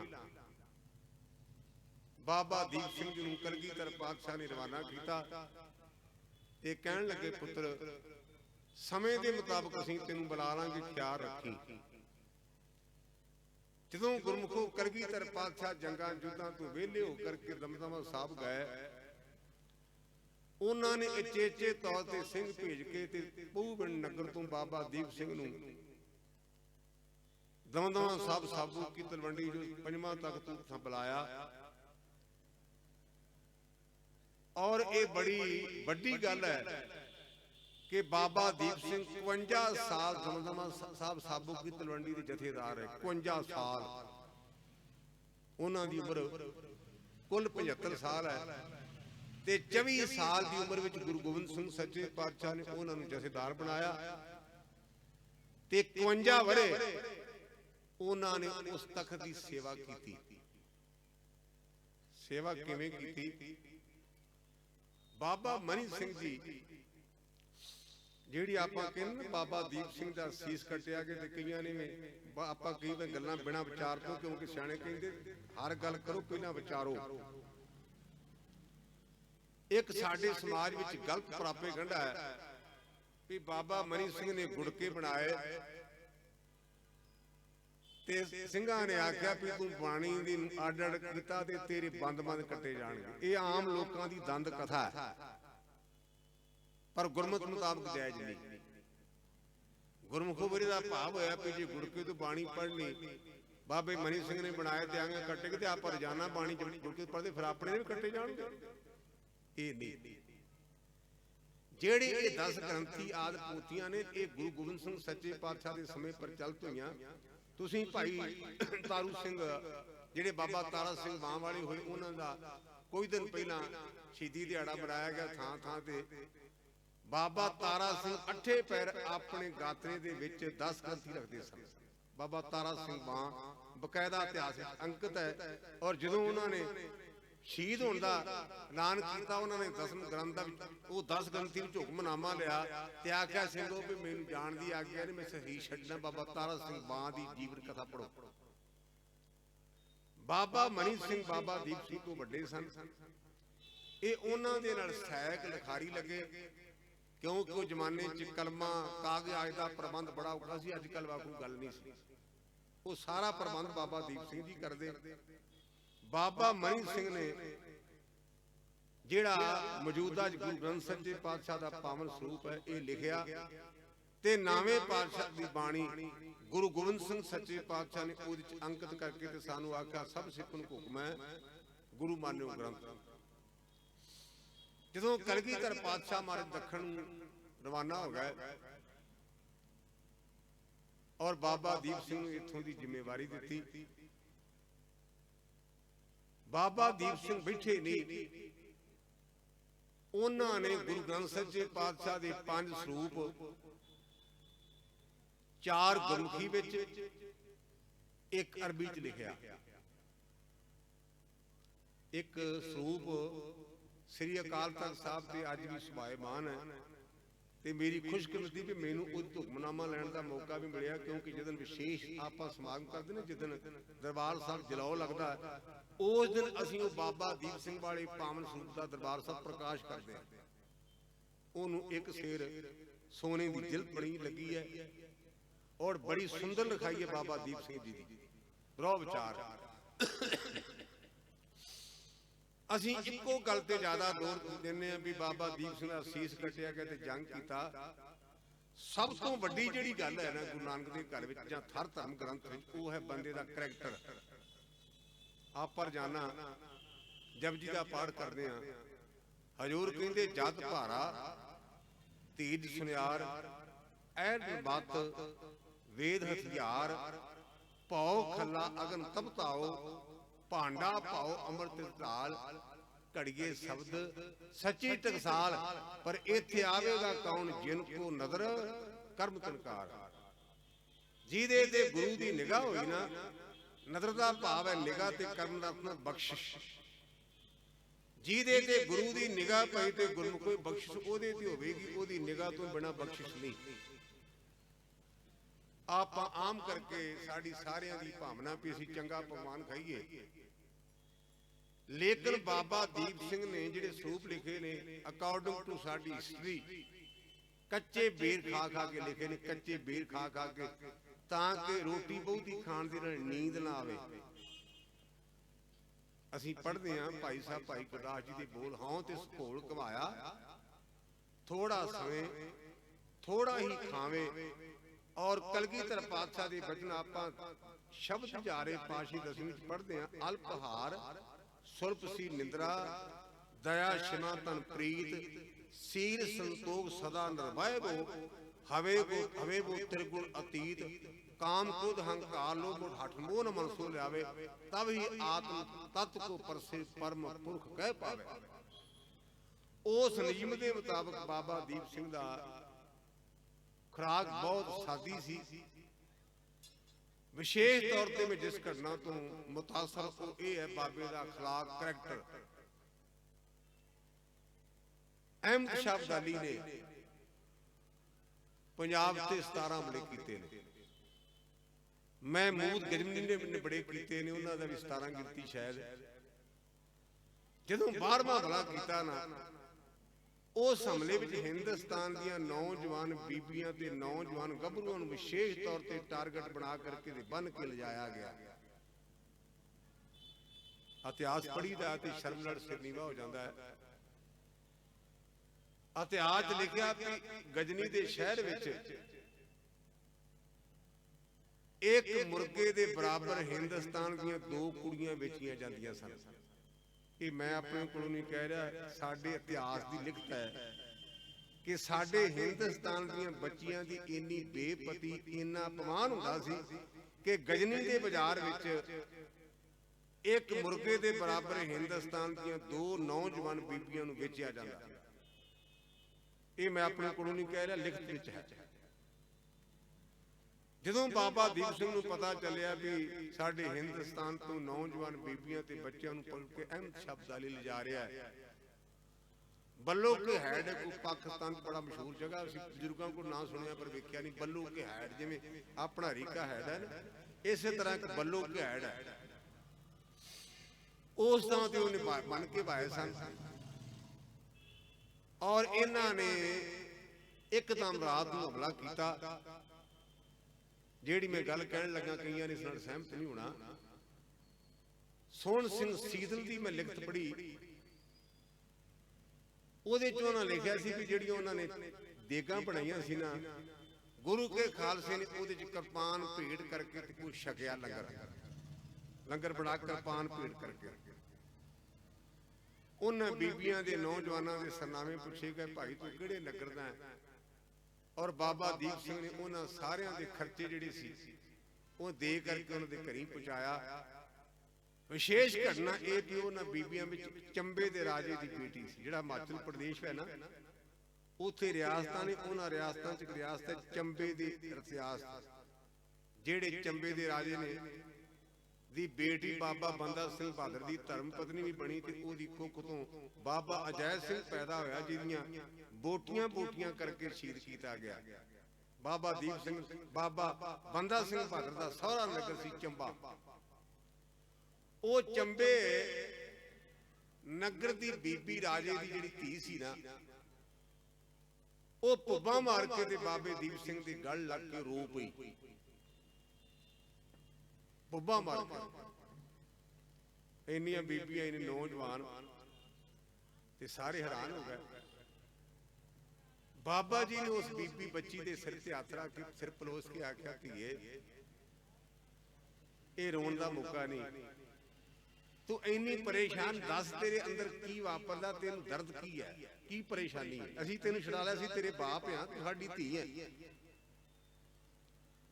उस बीबी का मन फुटिया, कहती मैं की दसां, मैनू मेरे मापिया ने प्रवान नहीं करना, क्योंकि मैं साडे खानदान च रिवाज है भी जिहड़ी नौजवान बीबी किसी के घर एक रात रहेगी ना, उन्होंने परिवार अपने नाल मिलाएगा नहीं, अकॉर्डिंग अपने भाईचारे के नियमां मुताबक। मैनू मेरे मापिया ने प्रवान नहीं करना, मेरा कौन है? मैं उत्थे भी चली जाती तो किसी के वस पैना सी, हुण भी मैनू किसी ने परिवार के मैंबर ने झलना नहीं। किन्नी सुच्ची निगाह होगी बाबा दीप सिंह दी। बाबा दीप सिंह ने उस बीबी नूं सिर पलोसिया, थापड़ा दे के आख्या धीए तू कहनी मेरे मापिया ने प्रवान नहीं करना, मैं जो तेरा बाप आ, तू मेरी धी, तेनू मैं बनावांगा। बाबा दीप सिंह ने वो चंबे दे राजे दी बेटी नूं, मैं बेनती बार बार कर रहा भी मैं बाबा दीप सिंह दे जीवन दे विचों इस घटना तो बड़ा मुतासर कि पर बेटी को बेटी जाने, पर माता को मात बखाने। साडे कलगीधर बापू का सानू उपदेश है, ध्यान दिया जी, सानू पल्ले बनना चाहिए है। सुध जपते हम लई बचन गुरदै हमारे, पूत यही प्रण तोए प्राण जबला कर तारे। निज नारी के साथ न्यू तुम नित बढ़ियो, पर नारी की सेज भूल सुपने हो ना जियो। पराए तन मैड़ी नगल तकना, गुरु के सिख दे वास्ते सुपने विच भी बुरा। बाबा दीप सिंह ने ਉਹ ਚੰਬੇ ਦੇ ਰਾਜੇ ਦੀ ਬੇਟੀ ਨੂੰ ਆਪਣੀ ਧੀ ਬਣਾ ਕਰਕੇ, ਤੇ ਜਿਵੇਂ ਆਪਾਂ ਧੀਆਂ ਨੂੰ ਦਾਜ ਦਿੰਦੇ ਆ ਨਾ, ਉਸੇ ਤਰ੍ਹਾਂ ਦਾਜ ਦੇ ਕਰਕੇ ਤੇ ਬਾਬਾ ਦੀਪ ਸਿੰਘ ਨੇ ਉਸ ਬੇਟੀ ਦਾ ਵਿਆਹ ਕੀਤਾ। ਬਾਬਾ ਦੀਪ ਸਿੰਘ ਦਾ ਲੋਕਾਂ 'ਚ ਕਿੰਨਾ ਮਾਣ ਸਨਮਾਨ ਸੀ। ਬੀਕਾਨੇਰ ਔਰ ਜੋਧਪੁਰ ਦੇ ਰਾਜੇ ਦਾ ਆਪਸ ਵਿੱਚ ਟਕਰਾਅ ਹੋ ਗਿਆ। ਦੋਵੇਂ ਇੱਕ ਦੂਜੇ ਦੇ ਖੂਨ ਦੇ ਪਿਆਸੇ ਨੇ। ਗੱਲ ਬਾਬਾ ਦੀਪ ਸਿੰਘ ਤੱਕ ਗਈ। ਬਾਬਾ ਜੀ ਦੇ ਜੀਵਨ ਤੋਂ ਇੰਨੇ ਮੁਤਾਸਰ ਸਨ, ਕਹਿਣ ਲੱਗੇ ਵੀ ਬਾਬਾ ਜੀ ਜੋ ਤੁਸੀਂ ਕਹਿ ਦਿਓ ਸਾਨੂੰ ਮਨਜ਼ੂਰ ਹੈ। ਬੀਕਾਨੇਰ ਦਾ ਰਾਜਾ ਤੇ ਜੈਪੁਰ ਦੇ ਰਾਜੇ ਦਮਦਮਾ ਸਾਹਿਬ ਬਾਬਾ ਦੀਪ ਸਿੰਘ ਦੇ ਕੋਲ ਆਏ। ਕਹਿੰਦੇ ਬਾਬਾ ਜੀ ਤੁਸੀਂ ਸਾਡੇ ਸਾਰਿਆਂ ਦੇ ਸਾਂਝੇ ਹੋ, ਜੋ ਤੁਸੀਂ ਫੈਸਲਾ ਕਰੋਗੇ ਸਾਨੂੰ ਪ੍ਰਵਾਨ। ਉਹਨਾਂ ਦੋਹਾਂ ਰਾਜਿਆਂ ਦੀਆਂ ਜੱਫੀਆਂ ਪਵਾ ਕਰਕੇ ਰਾਜੀਨਾਮਾ ਕਰਾ ਕੇ ਤੇ ਉਹਨਾਂ ਦੇ ਘਰੀਂ ਭੇਜਿਆ। ਇਹ ਗੱਲ ਭਾਵੇਂ ਤੁਹਾਨੂੰ ਸਾਦੀ ਪ੍ਰਤੀਤ ਹੋਵੇ, ਪਰ ਇਹਦਾ ਅੰਤਰੀ ਭਾਵ ਹੈ ਕਿ ਬਾਬਾ ਦੀਪ ਸਿੰਘ ਦੇ ਜੀਵਨ ਤੋਂ ਗੈਰ ਵੀ ਪ੍ਰਭਾਵਿਤ ਸਨ। ਜੈਪੁਰ ਦਾ ਰਾਜਾ ਤੇ ਬੀਕਾਨੇਰ ਦੇ ਰਾਜੇ ਸਿੱਖ ਨਹੀਂ, ਉਹ ਰਾਜਪੂਤ ਨੇ, ਲੇਕਿਨ ਬਾਬਾ ਦੀਪ ਸਿੰਘ ਦੇ ਜੀਵਨ ਤੋਂ ਇੰਨੇ ਪ੍ਰਭਾਵਿਤ ਸਨ ਵੀ ਬਾਬਾ ਜੀ ਜੋ ਕਹਿਣਗੇ ਅਸੀਂ ਉਹਨਾਂ ਨੂੰ ਸਵੀਕਾਰ ਕਰਾਂਗੇ। ਔਰ ਉਹਨਾਂ ਦੋਵਾਂ ਦਾ ਰਾਜੀਨਾਮਾ ਕਰਾਇਆ, ਗਲ ਬੱਕੜੀਆਂ ਪਵਾ ਕਰਕੇ ਉਹਨਾਂ ਦੇ ਘਰ ਭੇਜਿਆ ਔਰ ਉਹਨਾਂ ਨੇ ਆਪਣੇ ਸੁੱਖ ਨਾਲ ਜ਼ਿੰਦਗੀ ਬਤੀਤ ਕੀਤੀ। ਔਰ ਸਾਰੀ ਜ਼ਿੰਦਗੀ ਬਾਬਾ ਦੀਪ ਸਿੰਘ ਜੀ ਨੇ ਆਪ ਵਿਦਿਆ ਪੜ੍ਹੀ। ਮੈਂ ਜਿਹੜੀ ਬੇਨਤੀ ਕਰਨ ਲੱਗਾ ਸਾਰਾ ਚੱਲੀ ਸੀ, ਬਾਬਾ ਮਨੀ ਸਿੰਘ ਤੇ ਬਾਬਾ ਦੀਪ ਸਿੰਘ ਬੜੇ ਪਰਮ ਮਿੱਤਰ ਸਨ, ਜਿਹਨੂੰ ਅੰਗਰੇਜ਼ੀ ਕਹਿੰਦੇ ਬੋਜ਼ਮ ਫਰੈਂਡ, ਦਿਲੀ ਯਾਰ। ਪੰਜਾਬੀ ਲਫ਼ਜ਼ ਆਮ ਦੇਸੀ ਦਿਲੀ ਯਾਰ। ਇੱਕ ਦਿਨ ਦੀ ਘਟਨਾ ਵਾਪਰੀ ਵੀ ਬਾਬਾ ਦੀਪ ਸਿੰਘ ਤੇ ਬਾਬਾ ਮਨੀ ਸਿੰਘ ਜੀ ਜਿਵੇਂ ਹਾਣ ਦੇ ਹੁੰਦੇ ਤੇ ਇੱਕ ਦੂਜੇ ਦੇ ਮੋਢੇ ਤੇ ਹੱਥ ਰੱਖ ਕੇ ਆਪਾਂ ਤੁਰਦੇ ਆ। ਤੁਰੇ ਜਾਣ, ਕਿੰਨੀ ਕਮਾਈ ਹੋਵੇਗੀ। ਕਲਗੀਧਰ ਪਿੱਛੇ ਜਾ ਰਹੇ ਤੇ ਕਹਿੰਦੇ ਬੱਚੂ ਇਉਂ ਗੱਲ ਨਹੀਂ ਜੇ ਬਣਨੀ, ਜਿਵੇਂ ਤੁਸੀਂ ਗੁਰਮਤਿ ਦੀ ਵਿਦਿਆ ਪੜ੍ਹੀ ਤੇ ਅੱਗੇ ਪ੍ਰਚਾਰ ਵੀ ਕਰਨਾ, ਇਹ ਗੁਰਮਤਿ ਅੱਗੇ ਵੰਡਣੀ ਵੀ ਹੈ। ਇੱਕ ਲਫ਼ਜ਼ ਸਾਡੇ ਪ੍ਰਚਲਿਤ ਹੈ ਪਰ ਗੁਰਬਾਣੀ 'ਚ ਲਿਖਿਆ ਨਹੀਂ, ਮਸ਼ਹੂਰ ਬੜਾ ਹੈ। ਸੰਤ ਕਾ ਬੋਲਿਆ ਸਹਿਜ ਸੁਭਾਏ, ਸੰਤ ਕਾ ਬੋਲਿਆ ਬਿਰਥਾ ਨਾ ਜਾਏ। ਇਹ ਕਹਾਵਤ ਹੈ, ਗੁਰਬਾਣੀ ਦੀ ਪੰਕਤੀ ਨਹੀਂ। ਗੁਰਦੇਵ ਕਹਿੰਦੇ ਦੀਪ ਸਿਆ ਮਨੀ ਸਿੰਘਾ, ਇਹ ਗੁਰਮੁਖੋ ਇਉਂ ਗੱਲ ਨਹੀਂ ਜੇ ਬਣਨੀ ਜਿਵੇਂ ਤੁਸੀਂ ਸਾਡੇ ਕੋਲੋਂ ਬਾਣੀ ਪੜ੍ਹੀ ਹੈ ਤੇ ਅੱਗੇ ਪ੍ਰਚਾਰ ਕਰਨਾ ਸੁਭਾਵਿਕ। ਇਹ ਦੋਵੇਂ ਗੁਰੂ ਕੇ ਲਾਲ ਬਾਬਾ ਮਨੀ ਸਿੰਘ ਤੇ ਬਾਬਾ ਦੀਪ ਸਿੰਘ ਕਹਿਣ ਲੱਗੇ ਮਹਾਰਾਜ ਬੜਾ ਆਨੰਦ ਬਣਿਆ ਹੈ। ਤੇ ਕਲਗੀਧਰ ਪਾਤਸ਼ਾਹ ਨੇ ਸੁਭਾਵਿਕ ਭਜਨ ਕੀਤੇ, ਦੀਪ ਸਿਆ ਤੇਰਾ ਸਿਰ ਵੀ ਕੱਟਿਆ ਜਾਏ ਤੇ ਪੁੱਤਰ ਤੇਰੇ ਆਨੰਦ 'ਚ ਫਰਕ ਨਹੀਂ ਪਏਗਾ। ਮਨੀ ਸਿੰਘ ਪੁੱਤਰ ਤੇਰਾ ਬੰਦ ਵੀ ਕੱਟਿਆ ਜਾਏ। ਇਹ ਮੇਰੀ ਬੇਨਤੀ ਕਰ, ਸਾਨੂੰ ਟਕਸਾਲ 'ਚ ਪੜ੍ਹਾਈ ਗਈ ਹੈ ਇਹ ਗੱਲ, ਮੈਂ ਉੱਥੋਂ ਪੜ੍ਹੀ ਟਕਸਾਲ 'ਚ। ਕਲਗੀਧਰ ਬਾਪੂ ਕਹਿਣ ਲੱਗਾ ਮਨੀ ਸਿੰਘਾ ਤੇਰੇ ਬੰਦ ਵੀ ਕੱਟੇ ਜਾਣ, ਤੇਰੇ ਆਨੰਦ ਵਿੱਚ ਫਰਕ ਨਹੀਂ ਪਏਗਾ। ਤੇ ਗੱਭਰੂਆ ਦੀਪ ਸਿੰਘਾ ਤੇਰਾ ਸੀਸ ਵੀ ਕੱਟਿਆ ਜਾਏ, ਤੇਰੇ ਆਨੰਦ ਵਿੱਚ ਫਰਕ ਨਹੀਂ ਪਏਗਾ। ਔਰ ਉਹ ਆਨੰਦ ਬਾਬਾ ਦੀਪ ਸਿੰਘ ਦੇ ਜੀਵਨ ਵਿੱਚ ਸਦੀਵੀ ਤੌਰ ਤੇ ਰਿਹਾ। ਆਪਾਂ ਜੋ ਉਹਨੂੰ ਚੇਤੇ ਕਰ ਰਹੇ ਹਾਂ ਨਾ, ਤੇ ਕੇਵਲ ਇਹ ਨਹੀਂ ਕਿ ਆਪਾਂ ਫੋਟੋਆਂ ਲਵਾ ਲਈਏ, ਆਪਾਂ ਪ੍ਰਸ਼ਾਦਾ ਪਾਣੀ ਛਕ ਲਈਏ। ਜੇ ਬਾਬਾ ਦੀਪ ਸਿੰਘ ਨਾਲ ਸਾਡੀ ਸਾਂਝ ਹੈ ਨਾ, ਤੇ ਜਿਹੜੇ ਜਪਜੀ ਸਾਹਿਬ ਦਾ ਪਾਠ ਨਹੀਂ ਕਰਦੇ ਉਹ ਅੱਜ ਤੋਂ ਪ੍ਰਣ ਕਰਨ ਪਈ ਜਪਜੀ ਸਾਹਿਬ ਦਾ ਪਾਠ ਕਰਿਆ ਕਰਾਂਗੇ, ਜਿਹਨੂੰ ਆਪਾਂ ਕਹਿੰਦੇ ਨਾ ਰੀੜ ਦੀ ਹੱਡੀ। ਬਾਬਾ ਦੀਪ ਸਿੰਘ ਦੇ ਜੀਵਨ ਦੀ ਰੀੜ ਦੀ ਹੱਡੀ ਸੀ ਜਪਜੀ ਸਾਹਿਬ ਦਾ ਪਾਠ। ਤੇ ਜੇ ਆਪਾਂ ਬਾਬਾ ਦੀਪ ਸਿੰਘ ਨੂੰ ਆਪਣਾ ਜਾਣਦੇ ਆ, ਆਪਣਾ ਬਜ਼ੁਰਗ ਜਾਣਦੇ ਆ, ਆਪਣਾ ਵਡੇਰਾ ਜਾਣਦੇ ਆ, ਤੇ ਜਿਹੜੇ ਜਪਜੀ ਸਾਹਿਬ ਦਾ ਪਾਠ ਨਹੀਂ ਨਾ ਕਰਦੇ ਉਹ ਕਰਨ, ਕਿਉਂਕਿ ਰਹਿਤਨਾਮੇ ਕਹਿੰਦੇ ਨੇ ਜਪ ਕੇ ਜਪੇ ਬਿਨ ਜੋ ਜੀਵੇ ਪ੍ਰਸ਼ਾਦ ਸੋ ਬਿਸ਼ਟਾ ਕਾ ਜੰਤ ਹੋਏ ਜਨਮ ਗਵਾਵੇ ਬਾਦ। ਜਿਹੜਾ ਜਪਜੀ ਤੇ ਜਾਪ ਦੇ ਪਾਠ ਤੋਂ ਬਿਨਾ ਪ੍ਰਸ਼ਾਦਾ ਛਕਦਾ ਉਹ ਗੰਦਗੀ ਦਾ ਕੀੜਾ, ਉਹਦਾ ਜਨਮ ਇਵੇਂ ਚਲਾ ਗਿਆ। ਗੁਰੂ ਬਾਬਾ ਸਾਡੇ ਤੇ ਦਇਆ ਕਰੇ। ਸਾਡਾ ਜੀਵਨ ਵੀ ਉਹਨਾਂ ਵਰਗਾ ਹੋਵੇ, ਕਿਉਂਕਿ ਆਪਾਂ ਪੜ੍ਹਦੇ ਬਬਾਣੀਆਂ ਕਹਾਣੀਆਂ ਪੁੱਤ ਸਪੁੱਤ ਕਰੇਨ ਬਜ਼ੁਰਗਾਂ ਦੇ ਕਾਰਨਾਮਿਆਂ ਤੋਂ ਆਪਾਂ ਸੇਧ ਲੈ ਕੇ ਆਪਣੇ ਆਪ ਨੂੰ ਢਾਲਣਾ ਸਵਾਰਨਾ। ਗੁਰੂ ਗ੍ਰੰਥ ਸਾਹਿਬ ਜੀ ਪਾਤਸ਼ਾਹ ਸਾਡੇ ਤੇ ਵੀ ਰਹਿਮਤਾਂ ਕਰਨ ਪਾਤਸ਼ਾਹ, ਉਹ ਤੇਰੇ ਦਰ ਦੇ ਸੇਵਕ ਸਨ, ਜਿਵੇਂ ਉਹਨਾਂ ਤੇ ਕਿਰਪਾ ਕਰਕੇ ਨਵਾਜਿਆ ਅਸੀਂ ਵੀ ਤੇਰੇ ਨਾਮ ਤਰੀਕ ਸਿੱਖਾਂ, ਉਹ ਰਹਿਮਤਾਂ ਸਾਡੇ ਤੇ ਵੀ ਕਰੀ, ਕਿਉਂਕਿ ਅਸੀਂ ਗੁਰੂ ਗ੍ਰੰਥ ਸਾਹਿਬ ਜੀ ਪਾਤਸ਼ਾਹ ਦੇ ਮੰਗਤੇ ਆ। ਅਸੀਂ ਕਹਿਣਾ ਹਮ ਭਿਖਾਰੀ ਤੇਰੇ, ਤੂੰ ਨਿਜ ਪਤ ਹੈ ਦਾਤਾ। ਵਾਹਿਗੁਰੂ ਜੀ ਕਾ ਖਾਲਸਾ, ਵਾਹਿਗੁਰੂ ਜੀ ਕੀ ਫਤਿਹ। ਖਾਲਸਾ ਵਾਹਿਗੁਰੂ ਜੀ ਕੀ ਫਤਿਹ। ਧੰਨਵਾਦ ਸਿੰਘ ਸਾਹਿਬ ਜੀ ਦਾ, ਜਿਨ੍ਹਾਂ ਨੇ ਬਹੁਤ ਹੀ ਵਿਚਾਰਾਂ ਦੁਆਰਾ ਆਪ ਜੀ ਨੂੰ ਨਿਹਾਲ ਕੀਤਾ। ਸਟੇਜ ਵੱਲੋਂ ਸਤਿਕਾਰ ਦਿੱਤਾ ਜਾ ਰਿਹਾ ਜੀ।